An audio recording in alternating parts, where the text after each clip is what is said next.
The greatest maritime tragedy in history was not sealed by an iceberg in the icy silence of the North Atlantic. The name that should haunt our nightmares is not Titanic.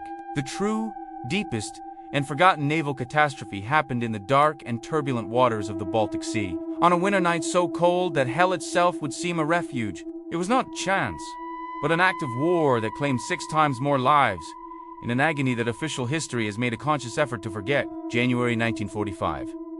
The Third Reich was crumbling in fire and ice. In the east, the Red Army advanced like a force of nature, an avalanche of steel and vengeance sweeping through East Prussia for millions of German civilians.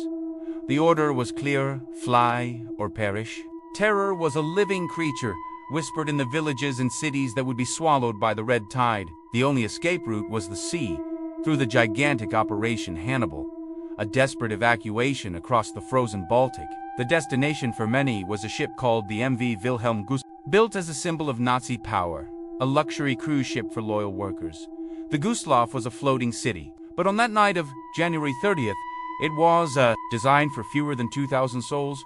It set sail crammed with more than 10,000 refugees, wounded soldiers, women, and above all, children. The corridors, once wide and opulent, were now tunnels of human flesh, where it was impossible to take a step without treading on someone. The smell was a suffocating mix of sweat, fear, and disinfectant. The large indoor pool, empty of water, overflowed with stretchers, an improvised hospital where the groans of the wounded were the ambient sound. Inside, a feverish and oppressive heat. Outside, the deadly vacuum of a night at 18 degrees below zero. Shortly after 9 in the evening, in the total darkness of the open sea, the hunter found its prey. The Soviet submarine S-13, under the command of Alexander Marinesko, lined up the target. 3 torpedoes were fired. The first impact was a guttural sound, a dull thud that tore through the steel hull as if it were cardboard, right at the bow. Seconds later, the second torpedo hit the pool area, the epicenter of the wounded. The third and final one sealed the ship's fate,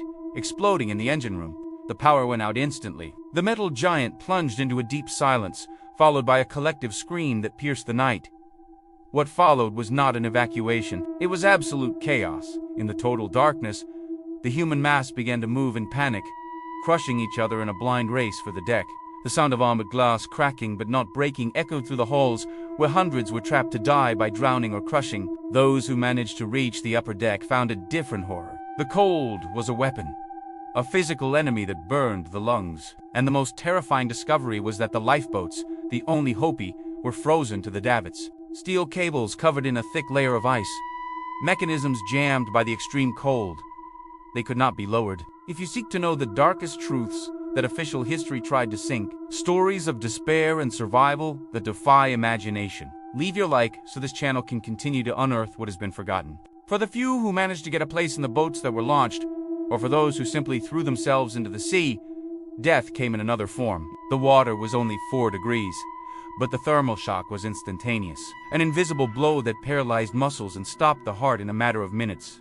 The ship listing rapidly became a stage lit only by red emergency flares which painted Dantean scenes on the tilted deck, figures slipping into the black water bodies falling from heights, the sound of thousands of voices screaming until they were silenced by the sea. In less than an hour, the Wilhelm Gustloff disappeared beneath the waves. That night, more than 9,000 people died.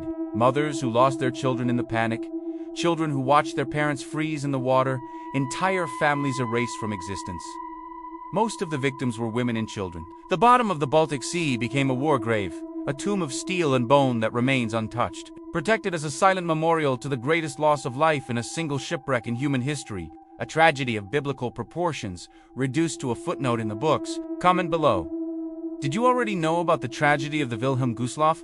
Or do you think it was purposely forgotten by history books? The deepest secrets are not kept in vaults, but submerged in darkness, waiting for someone with the courage to look into the abyss. If you have the courage to unearth the secrets the world tried to sink, subscribe now to the WWII channel.